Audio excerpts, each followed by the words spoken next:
ഇത് ഓർത്ത് വെക്കാൻ വേണ്ടിയിട്ട് നിങ്ങൾ BMW എന്നുള്ളൊരു കോഡ് പഠിച്ചു വെച്ചാൽ മതിയേ. BMW. ഓക്കെ, സ്റ്റാർട്ടിങ്ങിൽ ഒരു എല്ലാവരും വന്നു തുടങ്ങാൻ പോവാണ്. ആ സ്റ്റാർട്ടിങ്ങിലെ ആദ്യത്തെ എപ്പോഴും ഈ ചോദ്യോത്തരം ചോദിക്കുന്നു, ഫോർമുലയുള്ള ക്വസ്റ്റ്യൻസും ആൻസേഴ്സും ഒക്കെ പറയുന്നു, പിന്നെ അജണ്ടയൊക്കെ നടത്തും. നമസ്കാരം, എൻ്റെ ക്ലാസ്സിലേക്ക് എല്ലാവർക്കും സ്വാഗതം. ഇന്നത്തെ ക്ലാസ്സിൽ നമ്മൾ നോക്കാൻ പോകുന്നത് പാർലമെന്റ് സമ്മേളനങ്ങൾ. എന്താണ് ശൂന്യവേള, എന്താണ് ചോദ്യോത്തരവേള, പാർലമെന്റ് സമ്മേളനങ്ങൾ, ഈ ശൂന്യവേള, ചോദ്യോത്തരവേള എന്നൊക്കെ നമ്മുടെ ക്വസ്റ്റ്യൻ പേപ്പറിൽ അവിടെ ഇവിടെയൊക്കെ നമ്മൾ കാണാറുണ്ട് അല്ലെ. അപ്പൊ നമുക്ക് കൃത്യമായിട്ട് ഈ ഭാഗം ഒന്ന് മനസ്സിലാക്കാം. നിങ്ങൾ മുഴുവനും കേട്ടിരിക്കുക. പാർലമെന്റ് പാർലമെന്റിൽ സമ്മേളനങ്ങൾ നടത്താറുണ്ട് അല്ലെ. സാധാരണയായിട്ട് ഒരു വർഷത്തിൽ പാർലമെന്റിൽ 3 സമ്മേളനങ്ങളാണ് നടത്തുന്നത്. എത്ര സമ്മേളനങ്ങളാണ് നടത്തുന്നത്? ഒരു വർഷം 3 സമ്മേളനം നടത്തും. 3 സമ്മേളനങ്ങൾ ഏതൊക്കെയാണ്? ആദ്യത്തേത് ബജറ്റ് സമ്മേളനം. ഫെബ്രുവരി മാസം തൊട്ട് മെയ് മാസം വരെയാണ് അതിന്റെ ഒരു കാലയളവ് എന്ന് പറഞ്ഞത്. ബജറ്റ് സമ്മേളനം നടക്കുന്നത് ഫെബ്രുവരി ടു മെയ് ആണ്. അപ്പൊ നിങ്ങൾക്ക് ഒരു കാര്യം അറിയോ, ബജറ്റ് അവതരിപ്പിക്കുന്നത് എന്നാണ്? ഒരു ഇയറിൽ ബജറ്റ് അവതരിപ്പിക്കുന്നത് ഇപ്പൊ 2017 മുതൽ ഫെബ്രുവരി മാസം 1-ാം തീയതിയാണ്. ഓക്കെ, അപ്പൊ ഫെബ്രുവരി മാസം എന്ന് പറയുമ്പോൾ ബജറ്റിന്റെ ടൈമാണ്. ബജറ്റ് സമ്മേളനം അപ്പൊ ഫെബ്രുവരി ടു മെയ് ആണെന്ന് ഓർക്കുക. രണ്ടാമത്തെ മൺസൂൺ സമ്മേളനം. അപ്പോൾ മെയ് കഴിഞ്ഞിട്ട് ഒരു മാസം ഒരു ബ്രേക്ക് കഴിഞ്ഞിട്ട് ജൂണിൽ സമ്മേളനം ഇല്ല, വീണ്ടും ജൂലൈയിലാണ് മൺസൂൺ സമ്മേളനം സ്റ്റാർട്ട് ചെയ്യുക. അതായത് നമുക്ക് മൺസൂൺ സീസൺ എന്ന് പറഞ്ഞാൽ എപ്പോഴാണ്? ജൂൺ ജൂലൈ മാസങ്ങളിലാണല്ലോ നമുക്ക് മൺസൂൺ മഴയൊക്കെ കിട്ടുക. അപ്പൊ അതിൽ ജൂൺ, ഇവിടെ മെയ് വരെ ഓൾറെഡി ബജറ്റ് സമ്മേളനമാണ്. അപ്പൊ ജൂൺ ഇല്ല, പിന്നെ ജൂലൈ മുതൽ സെപ്റ്റംബർ വരെയാണ് മൺസൂൺ സമ്മേളനം. Okay, July to September. ഇനി മൂന്നാമത്തത് ശീതകാല സമ്മേളനം അഥവാ വിന്റർ സമ്മേളനം എന്ന് പറയും, വിന്റർ സെഷൻ എന്ന് പറയും. ഇത് നമ്മുടെ ഒരു വിന്റർ സീസൺ എപ്പോഴാണ്? നമുക്ക് നവംബർ എൻഡ് ഡിസംബറിലേക്കല്ലേ വിന്റർ വരുന്നത്. അപ്പൊ ഈ നവംബർ ടു ഡിസംബർ ആണ് ഈ ശീതകാല സമ്മേളനം നടക്കുന്നത്. അപ്പൊ പാർലമെന്റ് സമ്മേളനങ്ങൾ 3 എണ്ണം ഏതൊക്കെയാണ്? 3 സെഷൻസ് ആണ് ഉള്ളത്. ബജറ്റ് സെഷൻ ഉണ്ട്, മൺസൂൺ സെഷൻ ഉണ്ട്, വിന്റർ സെഷൻ ഉണ്ട്. ഇത് ഓർത്ത് വെക്കാൻ വേണ്ടിയിട്ട് നിങ്ങൾ BMW എന്നുള്ളൊരു കോഡ് പഠിച്ചു വെച്ചാൽ മതിയേ. BMW. Okay, B for budget session, M for monsoon session, W for winter session. Budget സമ്മേളനം, മൺസൂൺ സമ്മേളനം, ശൈത്യകാല സമ്മേളനം. മാസങ്ങളോ? ബജറ്റ് സെഷൻ ആണെങ്കിൽ ഫെബ്രുവരി ടു മെയ്, ജൂൺ കഴിഞ്ഞിട്ട് July to September monsoon session ആണ്, പിന്നെ ഒക്ടോബർ കഴിഞ്ഞിട്ട് നവംബർ ഡിസംബർ എന്താണ്? വിന്റർ സെഷൻ ആണ്. കിട്ടിയല്ലോ 3 സമ്മേളനങ്ങളുടെ പേരും 3 സമ്മേളനങ്ങൾ ഏതൊക്കെ മാസങ്ങളാണെന്ന്. ഇനി പാർലമെന്റ് വർഷത്തിൽ കുറഞ്ഞത് എത്ര പ്രാവശ്യം സമ്മേളിച്ചിരിക്കണം എന്ന് ചോദിച്ചാൽ 2 പ്രാവശ്യം, മിനിമം 2 പ്രാവശ്യം എങ്കിലും സമ്മേളിച്ചിരിക്കണം എന്നാണ് റൂള്. ഓക്കെ, പാർലമെന്റിന്റെ 2 സമ്മേളനങ്ങൾക്കിടയിലെ പരമാവധി ദൈർഘ്യം. ഇപ്പൊ ഒരു പ്രാവശ്യം പാർലമെന്റ് സമ്മേളനം നടത്തി അടുത്ത സമ്മേളനം വരെയുള്ള ഒരു ടൈം നോക്കുമ്പോൾ മാക്സിമം ദൈർഘ്യം, പരമാവധി ദൈർഘ്യം എത്രയാണെന്ന് ചോദിച്ചിട്ടുണ്ടെങ്കിൽ 6 മാസമാണ്. 2 സമ്മേളനങ്ങൾക്കിടയിലെ പരമാവധി ദൈർഘ്യം എത്രയാണ്? 6 മാസമാണ്. ഇതിനിടയ്ക്ക് സമ്മേളനം നടത്താം. സമ്മേളനം നടത്താതെ അങ്ങനെ ഇരിക്കാൻ പറ്റില്ല. ഒരു 6 മാസത്തിൽ കൂടുതൽ അവർ ഗ്യാപ്പിട്ട് സമ്മേളനം നടത്താതിരിക്കാൻ പറ്റത്തില്ല. അപ്പൊ പരമാവധി 2 സമ്മേളനങ്ങൾക്കിടയിലെ ദൈർഘ്യമാണ് എത്ര? 6 മാസം. ഒരു സഭയുടെ അവസാനത്തിനും അടുത്ത സഭയുടെ ആരംഭത്തിനും ഇടയിലുള്ള കാലഘട്ടത്തെ റിസസ് എന്ന് വിളിക്കുന്നു. അപ്പൊ പാർലമെന്റുമായിട്ട് ബന്ധപ്പെട്ട് റിസസ് എന്ന ടേം കേട്ടാൽ എന്താണ് റിസസ്? പാർലമെന്റിന്റെ ഒരു സമ്മേളനം നടന്നു, ആ സമ്മേളനം കഴിഞ്ഞു, ഇനി അടുത്ത സമ്മേളനം വരാൻ പോകുകയാണ്. അപ്പൊ ഈ ഒരു സമ്മേളനം കഴിഞ്ഞിട്ട് അടുത്ത സമ്മേളനം തുടങ്ങുന്നതിന് വരെയുള്ള ഒരു ഗ്യാപ്പ് ഉണ്ടല്ലോ, ആ ഒരു കാലഘട്ടത്തിന് വിളിക്കുന്നത് റിസസ് എന്നാണ് വിളിക്കുന്നത്. ഇപ്പൊ പാർലമെന്റ് റിസസ് ആണെന്ന് പറഞ്ഞാൽ എന്താണ്? പാർലമെന്റിൽ ഇപ്പൊ സമ്മേളനം ഒന്നും ഇല്ല, ഒരു സമ്മേളനം കഴിഞ്ഞു, ഇനി അവർ അടുത്തത് തുടങ്ങാൻ വേണ്ടിയിട്ട് അവർ വെയിറ്റ് ചെയ്യുക, അല്ലെങ്കിൽ അടുത്തത് ഇപ്പം നടക്കുന്നില്ല. അപ്പൊ ആ ഒരു സമ്മേളനം അവസാനിച്ച് അടുത്ത സമ്മേളനം ആരംഭിക്കുന്ന ഇടയ്ക്കുള്ള ടൈമാണ് എന്ത്? റിസസ് എന്ന് പറയുന്നത്. ഓക്കെ, ഇനി ക്വസ്റ്റ്യൻ അവർ, ചോദ്യോത്തരവേള എന്ന് കേട്ടിട്ടുണ്ടോ? പാർലമെന്റ് സമ്മേളനത്തിലെ ക്വസ്റ്റ്യൻ അവർ എന്താന്ന് നമുക്ക് നോക്കാം. പാർലമെന്റിന്റെ ഓരോ സിറ്റിംഗിന്റെയും ആദ്യ മണിക്കൂറിനെയാണ് ചോദ്യോത്തരവേള എന്ന് പറയുന്നത്. ഇപ്പൊ നമ്മളൊരു പാർലമെന്റ് ആയിട്ട് സങ്കല്പിക്കുക. അപ്പൊ നമ്മൾ പാർലമെന്റ് സമ്മേളനം കൂടാൻ പോവാണ്. സ്റ്റാർട്ടിങ്ങിൽ ഒരു എല്ലാവരും വന്നു തുടങ്ങാൻ പോവാണ്. ആ സ്റ്റാർട്ടിങ്ങിലെ ആദ്യത്തെ ഒരു 1 അവർ എന്ന് പറഞ്ഞത് ക്വസ്റ്റ്യൻ അവർ ആണ്. തുടങ്ങണ തന്നെ ചോദ്യം ചോദിച്ചുകൊണ്ടാണ് അല്ലെ. പാർലമെന്റിന്റെ ഓരോ സിറ്റിംഗിന്റെയും ആദ്യത്തെ മണിക്കൂറാണ്. ഇപ്പൊ ഇന്ന് പാർലമെന്റ് മീറ്റിംഗ് വിളിച്ചു കൂട്ടുന്നു, ആദ്യത്തെ 1 അവർ ക്വസ്റ്റ്യൻ അവർ ആണ്. വീണ്ടും നാളെ അവർ വരുമ്പോഴും ആദ്യത്തെ 1 അവർ എന്താണ്? ക്വസ്റ്റ്യൻ അവർ ആണ് കേട്ടോ. ആദ്യത്തെ ഓരോ സിറ്റിംഗിന്റെയും ആദ്യ മണിക്കൂറാണ് ചോദ്യോത്തരവേള എന്ന് അറിയപ്പെടുന്നത്. പാർലമെന്റിന്റെ ഒരു ദിവസത്തെ നടപടിക്രമങ്ങൾ ആരംഭിക്കുന്നത് ഈ ഒരു ചോദ്യോത്തരവേളയിലൂടെയാണ്. ചോദ്യം ചോദിച്ചുകൊണ്ടാണ് അവർ ആ സെഷൻ ആരംഭിക്കുന്നത്. ഓക്കെ, അപ്പൊ 11 മണിക്കാണ് ഈ പാർലമെന്റിന്റെ സമ്മേളനം ആരംഭിക്കുന്നത്. അപ്പോൾ പാർലമെന്റ് സമ്മേളനം തുടങ്ങുമ്പോൾ കൃത്യം 11 മണിയാകുമ്പോൾ എന്ത് സ്റ്റാർട്ട് ചെയ്യും? അവർ നടപടിക്രമം തുടങ്ങും. ആദ്യത്തെ നടപടി എന്ന് പറയുന്നത് ചോദ്യോത്തരവേളയാണ്, ചോദ്യം ചോദിക്കാനുള്ള സമയമാണ്. ഓക്കെ, 12 മണിക്ക് ചോദ്യോത്തരവേള അവസാനിക്കും. അപ്പൊ 11 മണി മുതൽ 12 മണി വരെയുള്ള 1 മണിക്കൂർ സമയം എന്ന് പറഞ്ഞാൽ പാർലമെന്റ് സമ്മേളനത്തിന്റെ ആദ്യത്തെ 1 മണിക്കൂറാണ് ഈ ചോദ്യോത്തരവേള തുടങ്ങിക്കൊണ്ടിട്ടാണ് അവരുടെ ഒരു സമ്മേളനം ആരംഭിക്കുന്നത്. 1 അവർ 11 to 12 എന്താണ്? ക്വസ്റ്റൻ അവർ ആണ്. 1 മണിക്കൂർ ഭരണപരമായ ഏത് വിഷയത്തിലും അംഗങ്ങൾക്ക് ചോദ്യം ഉന്നയിക്കാം. ഭരണപരമായ ഏത് വിഷയത്തിലും ചോദ്യങ്ങൾ ഉന്നയിക്കാനുള്ള ഒരു സമയമാണ് ഈ ഒരു 1 അവർ എന്ന് പറയുന്നത്. ചോദ്യങ്ങളാണ് അല്ലെ ആദ്യത്തെ 1 അവർ കേട്ടോ. ചോദ്യങ്ങൾക്ക് മറുപടി നൽകുന്നത് ആരാണ്? ആര് ചോദിക്കുന്നു, ആര് മറുപടി നൽകുന്നു? ചോദ്യങ്ങൾക്ക് മറുപടി നൽകുന്നത് ഏത് വകുപ്പുമായിട്ട് ബന്ധപ്പെട്ട ചോദ്യമാണോ ചോദിക്കുന്നത് ആ വകുപ്പുകൾ കൈകാര്യം ചെയ്യുന്ന മന്ത്രിമാരായിരിക്കണം മറുപടി കൊടുക്കേണ്ടത്. അപ്പൊ ആ 1 മണിക്കൂർ മന്ത്രിമാർക്ക് മറുപടി കൊടുക്കാനുള്ള സമയമാണ്. ചോദ്യങ്ങൾ ചോദിക്കുന്നു, മന്ത്രിമാര് മറുപടി പറയുന്നു. അതാണ് 11 to 12 ടൈം എന്ന് പറഞ്ഞിട്ടുണ്ടെങ്കിൽ. 2014 നവംബർ മുതൽ രാജ്യസഭയിൽ ചോദ്യോത്തരവേള ആരംഭിക്കുന്ന സമയത്തിൽ മാറ്റം വരുത്തി. അപ്പൊ പാർലമെന്റ് എന്ന് പറയുമ്പോൾ ലോകസഭയുണ്ട്, രാജ്യസഭയുണ്ട് അല്ലെ. അപ്പൊ നമ്മൾ ജനറലി പറഞ്ഞുകൊണ്ടിരുന്നത് ജനറൽ ആയിട്ട് നമ്മൾ പറഞ്ഞുകൊണ്ടിരുന്നത്. പക്ഷെ ഒരു കാര്യമുണ്ട്, 2014 നവംബർ തൊട്ടിട്ട് ഈ രാജ്യസഭയിൽ ഇവിടെ ചെറിയൊരു അഴിച്ചുപണി നടത്തിയിട്ടുണ്ട്. അതെങ്ങനെയാ? രാജ്യസഭയിൽ 12 മണിക്കാണ് ഇപ്പൊ ചോദ്യോത്തരവേള. ലോകസഭയിൽ 11 to 12 ആണ് നോർമലി. ആദ്യത്തെ 1 അവർ ചോദ്യോത്തരവേളയാണ്, ക്വസ്റ്റൻ അവർ ആണ്. പക്ഷെ രാജ്യസഭയിൽ ഈ ആദ്യത്തെ 1 അവർ മാറ്റിയിട്ട് അവര് 12 മണിക്കാണ് ചോദ്യോത്തരവേള വെച്ചേക്കുന്നത്. ഓക്കെ, അത് 2014 തൊട്ടാണ് രാജ്യസഭയിൽ ഈ മാറ്റം കൊണ്ടുവന്നിട്ടുള്ളത്. രാജ്യസഭയിൽ അപ്പോൾ നടപടിക്രമം ആരംഭിക്കുന്നതോ അവിടുത്തെ ഈ 11 മണി തൊട്ട് 12 മണി വരെ അവർ എന്താ ചെയ്യുന്നത്? അപ്പം 12-നാണല്ലോ ഒരു ക്വസ്റ്റൻ അവർ. അപ്പൊ അവരുടെ നടപടിക്രമം ആരംഭിക്കുന്നത് ക്വസ്റ്റൻ അവറോട് കൂടിയിട്ടല്ല, പിന്നെയോ ശൂന്യവേളയോട് കൂടിയിട്ടാണ്, 0 അവറോട് കൂടിയിട്ടാണ്. എന്താണ് ശൂന്യവേള എന്നുള്ളത് ഞാൻ പറഞ്ഞുതരാം. ഇപ്പോൾ ലോകസഭയിൽ ഈ ഒരു ഷെഡ്യൂളിന് മാറ്റമൊന്നുമില്ല. അപ്പൊ പാർലമെന്റ് സമ്മേളനം നടക്കാൻ പോകുന്നു. നമ്മൾ ആദ്യം ലോകസഭാ സമ്മേളനം നമുക്കൊന്ന് നോക്കാം. നമ്മൾ എന്താ കാണുന്നത്? സമ്മേളനം തുടങ്ങാൻ പോകുന്നു, പാർലമെന്റ് എല്ലാവരും വന്നു, 11 o'clock അവർ സ്റ്റാർട്ട് ചെയ്യുന്നു. ആദ്യം 11 to 12 അവർക്ക് ക്വസ്റ്റൻ അവർ ആണ്. ചോദ്യങ്ങളൊക്കെ ചോദിക്കുന്നു, അതത് വകുപ്പുകൾ കൈകാര്യം ചെയ്യുന്ന മന്ത്രിമാർ ഉത്തരവൊക്കെ പറയുന്നു. 12 o'clock അവസാനിക്കുന്നു. ഇനി നമുക്ക് രാജ്യസഭയിലോട്ട് ഒന്ന് പോയി നോക്കാം. അവിടെ എന്താ സംഭവിക്കുന്നത്? അവിടെ 11 മണി തൊട്ടിട്ട് 12 മണി വരെ 0 അവർ ആണ്. 0 അവർ 12 മണിയാകുമ്പോൾ അവരുടെ ക്വസ്റ്റൻ അവർ സ്റ്റാർട്ട് ചെയ്യണം. ഇതാണ് 2014 മുതൽ നമ്മൾ രാജ്യസഭയിൽ കാണുന്ന ഒരു കാഴ്ച എന്ന് പറഞ്ഞാൽ. ലോകസഭയിൽ 11 മണിക്ക് ചോദ്യോത്തരവേള ആരംഭിക്കുന്നു, രാജ്യസഭയിൽ 12 മണിക്കാണ് ഇപ്പോൾ ആരംഭിക്കുന്നത്. 3 തരത്തിലുള്ള ചോദ്യങ്ങളാണ് അംഗങ്ങൾ ചോദിക്കുന്നത്. അപ്പോൾ ചോദ്യോത്തരവേളയിൽ ചോദ്യങ്ങൾ ചോദിക്കാന്ന് പറഞ്ഞു. ഏതൊക്കെ തരത്തിലുള്ള ചോദ്യങ്ങളാണ്? 3 തരത്തിലുള്ള ചോദ്യങ്ങളാണ് ചോദിക്കുക. ഒന്ന് സ്റ്റാർഡ് ക്വസ്റ്റ്യൻസ്, നക്ഷത്ര ചിഹ്നമുള്ള ചോദ്യങ്ങൾ, സ്റ്റാർ ഇട്ട ചോദ്യങ്ങൾ. നമ്മൾ എപ്പോഴും സ്റ്റാർ ഒക്കെ കൊടുക്കുക, വളരെ ഇമ്പോർട്ടന്റ് ആയിട്ടുള്ള കാര്യങ്ങളാണെങ്കിൽ നമ്മൾ സ്റ്റാർ ഒക്കെ ഇടും അല്ലെ. അപ്പൊ സ്റ്റാർഡ് ക്വസ്റ്റ്യൻസ് എന്ന് പറഞ്ഞാൽ അങ്ങനെയാണ്. ഇത്തരം ചോദ്യങ്ങളിൽ നക്ഷത്ര ചിഹ്നം ഉണ്ടായിരിക്കും, വളരെ ഇമ്പോർട്ടന്റ് ആണ്. വാമൊഴിയായിട്ടാണ് മന്ത്രിമാർ ഉത്തരം കൊടുക്കുന്നത്. അതായത് സ്റ്റാർഡ് ക്വസ്റ്റ്യൻസ് ആകുമ്പോൾ ഈ ക്വസ്റ്റ്യൻസിന്റെ ഉത്തരം എന്ത് ചെയ്യണം? ഓറലി തന്നെ അവർ പറയണം, അതിന്റെ ആൻസർ അവർ പറയണം. ഓക്കെ, അതുകൊണ്ട് തന്നെ അപ്പോൾ ഒരു ചോദ്യം ചോദിച്ചു, മന്ത്രി അതിന് മറുപടി പറയുന്നു. അപ്പൊ വീണ്ടും നമുക്ക് ഉപചോദ്യങ്ങൾ ചോദിക്കാം, അംഗങ്ങൾക്ക് ഉപചോദ്യങ്ങൾ ചോദിക്കാൻ പറ്റും. ഓക്കെ, കാരണം ഓറലി കൊടുക്കുന്ന മറുപടിയാണല്ലോ. 2-way കമ്മ്യൂണിക്കേഷൻ ആണ് സ്റ്റാർഡ് ക്വസ്റ്റ്യൻസിന് മേലെ നടക്കുന്നത്. ഓക്കെ, ഇനി നക്ഷത്ര ചിഹ്നം ഇല്ലാത്ത ചോദ്യങ്ങളുണ്ട്, അൺസ്റ്റാർഡ് ക്വസ്റ്റ്യൻസ് ഉണ്ട്. അതെങ്ങനെയാന്ന് വെച്ചിട്ടുണ്ടെങ്കിൽ ആ ചോദ്യങ്ങളുടെ ഉത്തരം ഇങ്ങനെ വാഗൊണ്ട് പറയേണ്ട ആവശ്യമില്ല.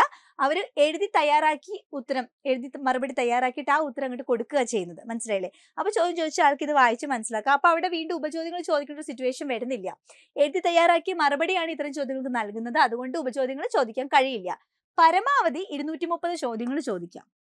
ഓക്കെ, ഇനി മൂന്നാമത്തത് ലഘു നോട്ടീസ് ചോദ്യങ്ങളുണ്ട്, ഷോർട്ട് നോട്ടീസ് ക്വസ്റ്റ്യൻസ് എന്ന് പറയും. ഇതെന്താണെന്ന് ചോദിച്ചാൽ ഇത്തരം ചോദ്യങ്ങൾക്ക് സാധാരണ നിശ്ചയിച്ചിട്ടുള്ളത് 10 ദിവസത്തെ നോട്ടീസിൽ കുറഞ്ഞ സമയപരിധി കൊടുക്കണം. ഈ ചോദ്യങ്ങൾ ചോദിക്കുമ്പോൾ അതിന്റെ ഉത്തരവൊക്കെ ഒന്ന് ആലോചിച്ച് കണ്ടുപിടിച്ച് ഇവർക്ക് റെഡിയാക്കണം എന്നുണ്ടെങ്കിൽ മിനിമം ഒരു 10 ദിവസം സമയം കൊടുക്കണം. ഓക്കെ, അപ്പൊ ഷോർട്ട് നോട്ടീസ് ക്വസ്റ്റ്യൻസിന് 10 ദിവസമാണ്. 10 ദിവസത്തെ നോട്ടീസിൽ കുറഞ്ഞ സമയപരിധി നൽകിയാലും മതി. എങ്ങനെയാണ്? സാധാരണ നിശ്ചയിച്ചിട്ടുള്ള 10 ദിവസത്തെ നോട്ടീസിൽ കുറഞ്ഞ സമയപരിധി നൽകിയാൽ മതി, 10 ദിവസം കഴിയാൻ പാടില്ല. ലഘു നോട്ടീസ് ചോദ്യങ്ങൾ മന്ത്രിമാർക്ക് പുറമെ പ്രൈവറ്റ് മെമ്പർമാരോടും ചോദിക്കാം. മന്ത്രിമാരോട് മാത്രമല്ല പ്രൈവറ്റ് മെമ്പേഴ്സിനോടും ഈ ലഘു നോട്ടീസ് ചോദ്യങ്ങൾ ചോദിക്കാനായിട്ട് പറ്റും. ക്ലിയർ ആയോ? 3 തരത്തിലുള്ള ചോദ്യങ്ങളാണ് ചോദ്യോത്തരവേളയിൽ ചോദിക്കുക.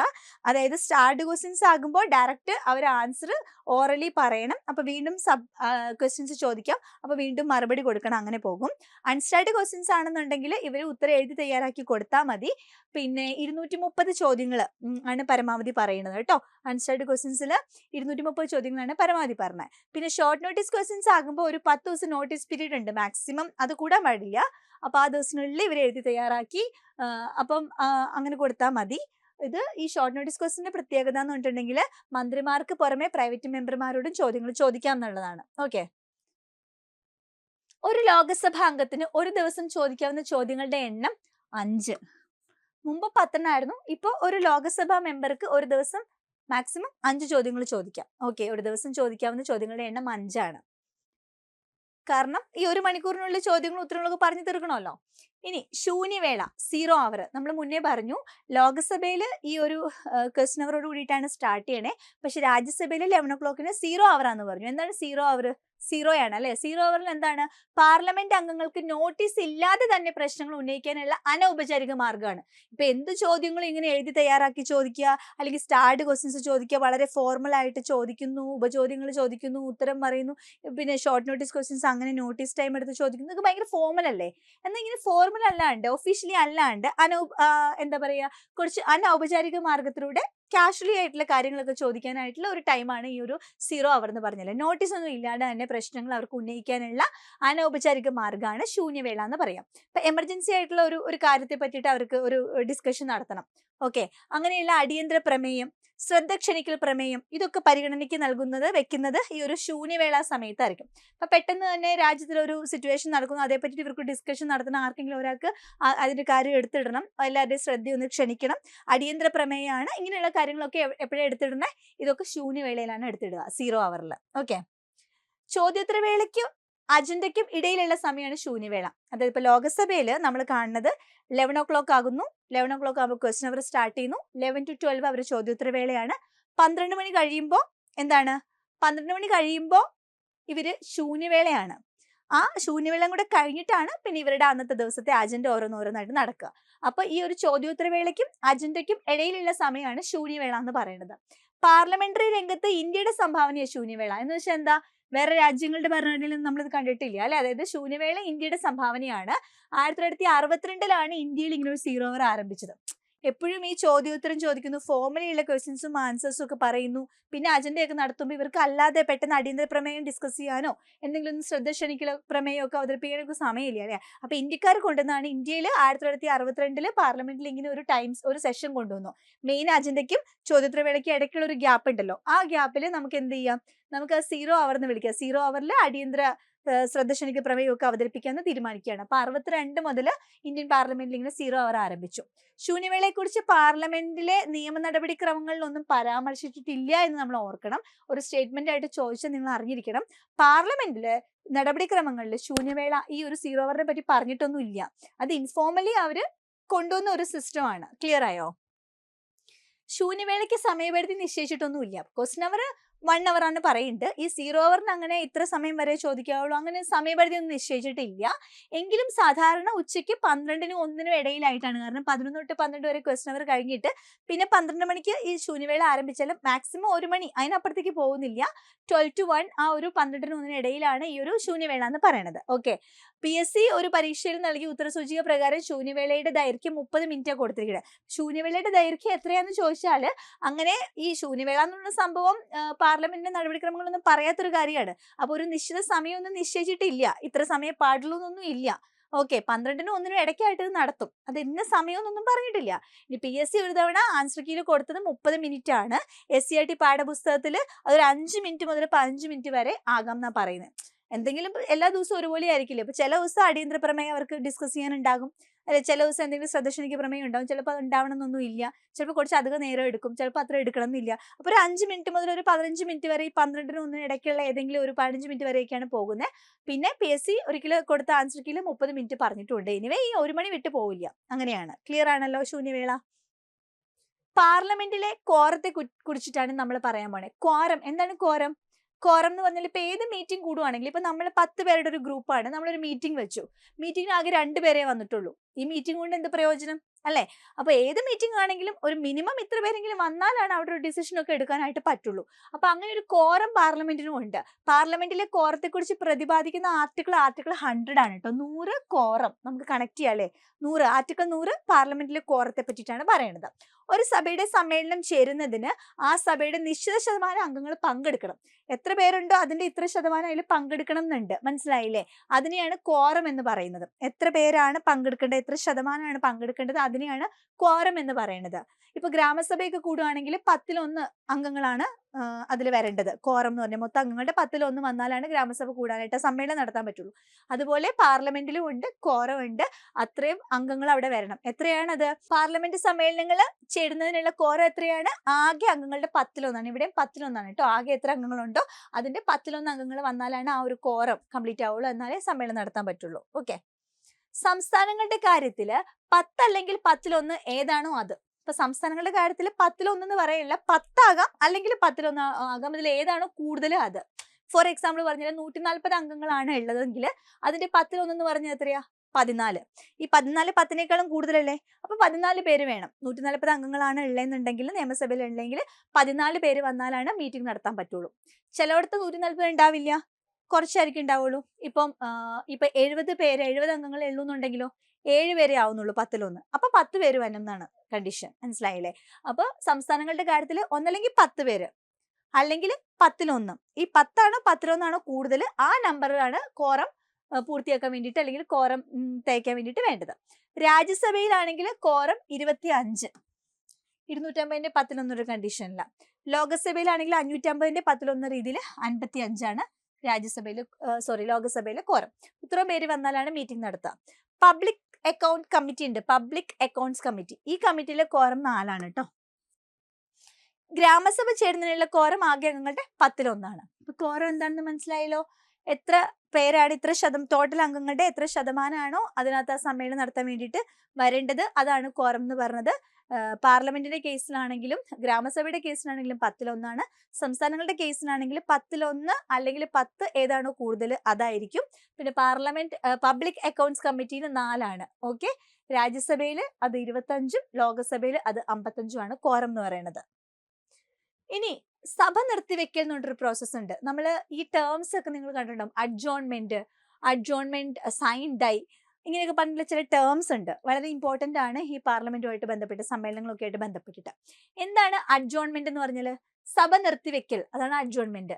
പാർലമെന്റ് അല്ലെങ്കിൽ നിയമസഭ സിറ്റിംഗ് ഒരു നിശ്ചിത സമയത്തേക്ക് നിർത്തിവെക്കുക. ഇപ്പൊ അവരൊരു മീറ്റിംഗ് നടക്കുന്നു, പെട്ടെന്ന് തന്നെ അവർ ആ സിറ്റിംഗ് ഒന്ന് നിർത്തിവെക്കുകയാണ്. കുറച്ചു നേരം കഴിഞ്ഞിട്ട് നമുക്കിനി കൂടാന്ന് പറഞ്ഞിട്ട് ഒരു നിശ്ചിത സമയം അല്ലെങ്കിൽ ഒരു 10 ദിവസം കഴിഞ്ഞിട്ട് അല്ലെങ്കിൽ അങ്ങനെ ഏതെങ്കിലും ഒരു സമയപരിധി പറഞ്ഞിട്ട് അവരെന്ത് ചെയ്യാണ്? അന്ന് നിർത്തിവെക്കുന്നു. ആ ഒരു സഭ നിർത്തിവെക്കുന്നു, ആ ഒരു സിറ്റിംഗ് നിർത്തിവെക്കുന്നതാണ്, അതിനെയാണ് അഡ്ജോൺമെന്റ് എന്ന് പറയുന്നത്. ഓക്കെ. സിറ്റിംഗ് ഒരു നിശ്ചിത സമയത്തേക്ക് അവർ പറയും ഇനി ഇത്ര ദിവസം അല്ലെങ്കിൽ ഇത്ര കഴിഞ്ഞിട്ട് നമുക്കിനി മീറ്റ് ചെയ്യാന്ന് പറഞ്ഞിട്ട് ഒരു സമയപരിധി വെച്ചുള്ള ഒരു നിശ്ചിത സമയപരിധി വെച്ച് നിശ്ചിത സമയത്തേക്ക് ആ ഒരു സഭ ആ ഒരു സിറ്റിംഗ് നിർത്തിവെക്കുന്നതിനെയാണ് അഡ്ജോൺമെന്റ് എന്ന് പറയുന്നത്. എന്നാൽ സഭയുടെ അടുത്ത സിറ്റിംഗ് എപ്പോഴാണെന്നതിനെ പറ്റിയിട്ട് സൂചിപ്പിക്കാണ്ട് അങ്ങ് നിർത്തിവെച്ചു, അടുത്ത സിറ്റിംഗ് എപ്പോഴാണെന്ന് പറഞ്ഞിട്ടില്ല, അങ്ങനെ ഒരു അനിശ്ചിത കാലത്തേക്കാണ് ഈ സഭ നിർത്തിവെക്കുന്നതെങ്കിൽ അതിനെയാണ് പറയുന്നത് എന്ത്? അഡ്ജോൺമെന്റ് സൈൻ ഡൈ എന്ന് പറയുന്നത്. ഓക്കെ. പാർലമെന്റിലെ ഒരു സഭ കൂടുമ്പോൾ അവിടുത്തെ ഒരു സിറ്റിംഗ് ഒരു നിശ്ചിത കാലത്തേക്ക് നിർത്തിവെക്കുന്നു എന്നുണ്ടെങ്കിൽ അതിനെ അഡ്ജോൺമെന്റ് എന്ന് പറയും. അനിശ്ചിത കാലത്തേക്കാണ് ഈ സഭ നിർത്തിവെക്കുന്നതെന്നുണ്ടെങ്കിൽ അടുത്ത സിറ്റിംഗ് എപ്പോഴെന്ന് സൂചിപ്പിക്കാതെയാണ് നിർത്തിവെക്കുന്നതെങ്കിൽ എന്ത് പറയും? അഡ്ജോൺമെന്റ് സൈൻ ഡൈ എന്ന് പറയും. അഡ്ജോൺമെന്റ് ചെയ്യുന്നത് ആരാണ്? സഭയുടെ അധ്യക്ഷനാണ്. ഇപ്പൊ ലോകസഭയാണെങ്കിൽ ലോകസഭയുടെ അധ്യക്ഷൻ സ്പീക്കറാണ് ഇത് നിർത്തിവെക്കുന്ന ആള്. മനസ്സിലായില്ലേ? ആ ഒരു സിറ്റിംഗ് നിർത്തിവെക്കുന്നു, അത്രയേ ഉള്ളൂ അഡ്ജോൺമെന്റ് എന്ന് പറഞ്ഞാൽ.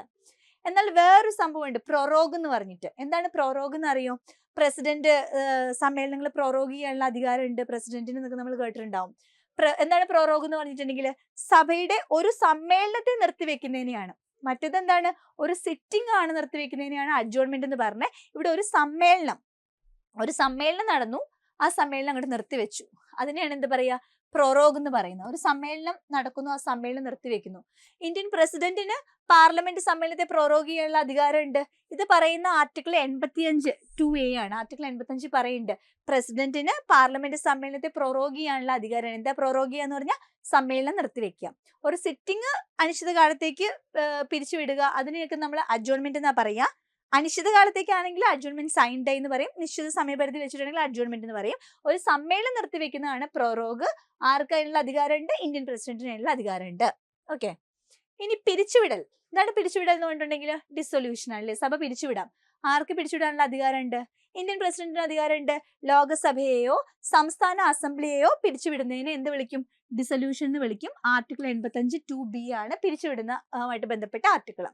ഓക്കെ, ലോകസഭയിൽ മാത്രമേ പിരിച്ചുവിടാൻ പറ്റുള്ളൂ. ലോകസഭയെ പിരിച്ചുവിടാം, പക്ഷെ രാജ്യസഭയെ പിരിച്ചുവിടാൻ പറ്റില്ല. എന്താ കാര്യം? രാജ്യസഭ ഒരു സ്ഥിരം സഭയാണ് അല്ലെ, രാജ്യസഭ ഒരു സ്ഥിരം സഭയാണ്, അതുകൊണ്ട് അതിനെ പിരിച്ചുവിടാൻ പറ്റില്ല. എന്നാൽ ലോകസഭയെ പിരിച്ചുവിടാൻ പറ്റും. ആർക്കാ പിരിച്ചുവിടാനുള്ള അധികാരം ഉള്ളത്? രാഷ്ട്രപതിക്കാണ്. രാഷ്ട്രപതിയാണ് പിരിച്ചുവിടുന്നത്. ഓക്കെ, അതാണ് ഡിസൊല്യൂഷൻ. അപ്പൊ 3 ഇമ്പോർട്ടന്റ് ടേംസ് ആണ് നമ്മൾ കണ്ടത്. Adjournment, പ്രൊറോഗ്, dissolution. അഡ്ജോൺമെന്റ് എന്ന് പറഞ്ഞാൽ ഒരു സിറ്റിംഗ് താൽക്കാലികമായിട്ട് നിർത്തിവെക്കുന്നു. പിന്നെ നമ്മുടെ പ്രൊറോഗ് എന്ന് പറഞ്ഞാൽ ഒരു സമ്മേളനം തന്നെ പിരിച്ചുവിടുന്നു. പിന്നെ നമ്മുടെ ഡിസൊല്യൂഷൻ എന്ന് പറഞ്ഞാൽ എന്താണ്? ലോകസഭയിൽ തന്നെ പിരിച്ചുവിടുന്നു, അല്ലെങ്കിൽ സംസ്ഥാന നിയമസഭയിൽ തന്നെ പിരിച്ചുവിടുന്നു. രാജ്യസഭയെ ഇങ്ങനെ ഡിസൊല്യൂഷൻ നടത്താനായിട്ട് പറ്റുമോ ഇല്ല, ഇത് ചെയ്യാനുള്ള അധികാരം രാഷ്ട്രപതിക്കുണ്ട്. ഓക്കെ, ഇനി കാസ്റ്റിംഗ് വോട്ട് എന്ന് കേട്ടിട്ടുണ്ടോ? എന്താണ് കാസ്റ്റിംഗ് വോട്ട്? പാർലമെന്റിൽ ഇപ്പൊ ലോകസഭയിലോ രാജ്യസഭയിലോ ഒക്കെ അംഗങ്ങളെല്ലാം വന്നു, എന്തെങ്കിലും ഒരു വിഷയമായിട്ട് ബന്ധപ്പെട്ട്, ഒരു നിയമനിർമ്മാണവുമായിട്ട് ബന്ധപ്പെട്ട് ഒരു ബില്ല് അവതരിപ്പിക്കുകയാണ്. ബില്ല് വായിച്ചെല്ലാം കഴിഞ്ഞു കഴിയുമ്പോഴേക്കും ഈ ബില്ലിൽ നിങ്ങൾ എത്ര പേര് അംഗീകരിക്കുന്നു, എത്ര പേര് ഇല്ല എന്നറിയാൻ വേണ്ടിയിട്ട് അവർ വോട്ടിംഗ് വെക്കും. അപ്പൊ ആളുകൾ വോട്ട് ചെയ്യുമല്ലോ, വോട്ട് ചെയ്തിട്ട് മൊത്തം കൗണ്ട് എടുക്കും, ഭൂരിപക്ഷം വരുന്ന തീരുമാനമാണല്ലോ അവർ മുന്നോട്ട് കൊണ്ടുപോവുക. അപ്പൊ ഇങ്ങനെ വോട്ടിംഗ് വെക്കുന്ന സമയത്ത് ഇപ്പൊ ലോകസഭയ്ക്ക് ഒരു അധ്യക്ഷനുണ്ട്. അപ്പൊ ഞാൻ ലോകസഭാ സ്പീക്കറാണ്, നിങ്ങളൊക്കെ മെമ്പേഴ്സ് ആണ്. ഇപ്പൊ ഒരു ബില്ല് ഇവിടെ അവതരിപ്പിക്കുന്നു, ഞാൻ പറയുന്നു നിങ്ങളൊക്കെ വോട്ട് ചെയ്യുമെന്ന് പറഞ്ഞു. നിങ്ങൾ വോട്ട് ചെയ്തു, എല്ലാവരുടെയും വോട്ട് എണ്ണി കഴിഞ്ഞപ്പോൾ ഇത് സപ്പോർട്ട് ചെയ്യുന്നവരുടെയും ഒപ്പോസ് ചെയ്യുന്നവരുടെയും എണ്ണം തുല്യമാണ്. നോർമലി ഈ അധ്യക്ഷൻ വോട്ട് ചെയ്യില്ല, അധ്യക്ഷൻ ഇവിടെ നോക്കിയിരിക്കുകയുള്ളൂ. പക്ഷെ എണ്ണി കഴിഞ്ഞപ്പോൾ രണ്ടും തുല്യമാണ്. അങ്ങനെ വരുമ്പോൾ ഈ അധ്യക്ഷന് വോട്ട് ചെയ്യാൻ പറ്റും. അധ്യക്ഷൻ എസ് കുത്തിയാൽ ഇവിടെ ഒരെണ്ണം കൂടിയാലേ ഭൂരിപക്ഷമായി. നോ കുത്തിയാൽ ഈ നോ പറഞ്ഞവരുടെ കൂടെ ഒരു ഭൂരിപക്ഷം വന്നു. അപ്പൊ അവിടെ ഒരു ഭൂരിപക്ഷം കൊണ്ടുവരാൻ വേണ്ടിയിട്ട് ഇത്തരം സിറ്റുവേഷനിൽ ഈക്വൽ ആയിട്ടാണ് അതിനെ അനുകൂലിച്ചും പ്രതികൂലിച്ചുള്ള വോട്ട് വരണേന്നുണ്ടെങ്കിൽ അത്തരം സിറ്റുവേഷനിൽ ഈ അധ്യക്ഷന് വോട്ട് ചെയ്യാനായിട്ട് പറ്റും. അതാണ് കാസ്റ്റിംഗ് വോട്ട്. അപ്പൊ അധ്യക്ഷൻ ചെയ്യുന്ന വോട്ടാണ് കാസ്റ്റിംഗ് വോട്ട്. സാധാരണ അധ്യക്ഷൻ വോട്ട് ചെയ്യാറില്ല. എന്നാൽ ബില്ലിനെ അനുകൂലിച്ചും എതിർത്തുമുള്ള വോട്ടുകൾ തുല്യമായിട്ട് ഒരു ടൈ വരുന്ന സമയത്ത്, ഒരു പ്രതിസന്ധി ഉണ്ടായാൽ സ്പീക്കർക്ക് അല്ലെങ്കിൽ ആ സഭയുടെ അധ്യക്ഷൻ ആരാണോ ആ അധ്യക്ഷന് ആ പ്രതിസന്ധി പരിഹരിക്കാൻ വേണ്ടിയിട്ട് ഒരു വോട്ട് രേഖപ്പെടുത്താവുന്നതാണ്. അതാണ് കാസ്റ്റിംഗ് വോട്ട്. ഓക്കെ, ഇത്തരം വോട്ടിങ്ങിനെ കാസ്റ്റിംഗ് വോട്ട് എന്ന് പറയുന്നു. ഏറ്റവും കൂടുതൽ കാസ്റ്റിംഗ് വോട്ട് ചെയ്തിട്ടുള്ള കേരള നിയമസഭയിൽ ഒരു സ്പീക്കറാണ് AC ജോസ്. 8 തവണ അദ്ദേഹം ഇങ്ങനെ ചെയ്തിട്ടുണ്ട്. AC ജോസ് സ്പീക്കർ ആയിരുന്ന സമയത്ത് 8 തവണ അദ്ദേഹത്തിന് കാസ്റ്റിംഗ് വോട്ട് ചെയ്യേണ്ട സിറ്റുവേഷൻ അവിടെ വന്നിട്ടുണ്ട്. ഇനി ലെയിം ഡക്ക് സമ്മേളനം എന്ന് കേട്ടിട്ടുണ്ടോ? ലെയിം ഡക്ക്, ഈ ഡെക്ക് ക്രിക്കറ്റിലൊക്കെ കേട്ടിട്ടില്ലേ? ഡെക്ക് ഔട്ട് എന്നൊക്കെ പറയുന്നത് എന്താ സംഭവം നിങ്ങൾക്ക് അറിയാമായിരിക്കുമല്ലോ. അപ്പൊ ലെയിം ഡക്ക് എന്ന് പറഞ്ഞാൽ എന്താന്ന് വെച്ചിട്ടുണ്ടെങ്കിൽ, ഒരു പുതിയ ജനപ്രതിനിധി സഭ തെരഞ്ഞെടുക്കപ്പെട്ടതിന് ശേഷമുള്ള നിലവിലെ ജനപ്രതിനിധി സഭയുടെ അവസാനത്തെ സമ്മേളനമാണ്. അതായത് ഇപ്പൊ ഞാനും എൻ്റെ പാർട്ടിയും ഭരണം നടത്തുകയായിരുന്നു, എലക്ഷൻ നടന്നു, പുതിയൊരു പാർട്ടി അധികാരത്തിലോട്ട് വരാൻ പോവാണ്. പക്ഷെ അവരിങ്ങോട്ട് വരാൻ പോകുന്നേ ഉള്ളൂ. അപ്പൊ ഞങ്ങളുടെ ലാസ്റ്റ് സെഷൻ, ആ സെഷന് പറയുന്നതാണ് എന്ത്? Lame duck session. അതായത് പുതിയ എലക്ഷൻ കഴിഞ്ഞിട്ട് പുതിയ ജനപ്രതിനിധി സഭ തെരഞ്ഞെടുക്കപ്പെട്ടു, അവർ ജയിച്ച പാർട്ടിയും നമ്മൾ തോറ്റ പാർട്ടിയായിട്ട് നിൽക്കുകയാണ്. ആ സമയത്ത് പുതിയ ജനപ്രതിനിധി സഭ തെരഞ്ഞെടുക്കപ്പെട്ടതിന് ശേഷം നിലവിലുള്ള ഈ ഒരു ജനപ്രതിനിധി സഭയുടെ അവസാനത്തെ സമ്മേളനം, നമ്മളിവിടെ ഇറങ്ങി പോവാണേ, അപ്പൊ നമ്മുടെ അവസാനത്തെ സമ്മേളനമാണ് അല്ലെ. അപ്പൊ അതിനെയാണ് ലെയിം ഡക്ക് സമ്മേളനം എന്ന് പറയുന്നത്. ക്ലിയർ ആയോ? അപ്പൊ പാർലമെന്റിലെ സമ്മേളനങ്ങൾ വളരെ ഇമ്പോർട്ടന്റ് ആണ്. ബജറ്റ് സമ്മേളനം ഉണ്ട്, പിന്നെ BMW മൺസൂൺ സെഷൻ ആണ്, പിന്നെ വിന്റർ സെഷൻ ഉണ്ട്. അപ്പോൾ ഒരു സമ്മേളനം നടക്കുന്ന സമയത്ത് പാർലമെന്റിലെ നടപടിക്രമങ്ങൾ തുടങ്ങുന്നത് എങ്ങനെയാണ്? 11 മണിയാകുമ്പോൾ ലോകസഭയിൽ ക്വസ്റ്റ്യൻ അവർ ആരംഭിക്കും, ചോദ്യങ്ങളൊക്കെ ചോദിക്കും. സ്റ്റാർട്ട് ക്വസ്റ്റ്യൻസ് ആണെങ്കിൽ ഓറലി ആൻസർ കൊടുക്കണം, അവിടെ ഉപചോദ്യങ്ങളൊക്കെ ചോദിക്കാം. അൺസ്റ്റാർട്ട് ക്വസ്റ്റ്യൻസ് ആണെന്നുണ്ടെങ്കിൽ എഴുതി കൊടുത്താൽ മതി. 230 ചോദ്യങ്ങൾ വരെ അതിനകത്ത് വരാം. പിന്നെ ഷോർട്ട് നോട്ടീസ് ഉണ്ട്, 10 ദിവസം നോട്ടീസ് ടൈം ഒക്കെ വെച്ചിട്ടാണ്. അത് പ്രൈവറ്റ് മെമ്പേഴ്സിനോടും ഒക്കെ ചോദിക്കാം.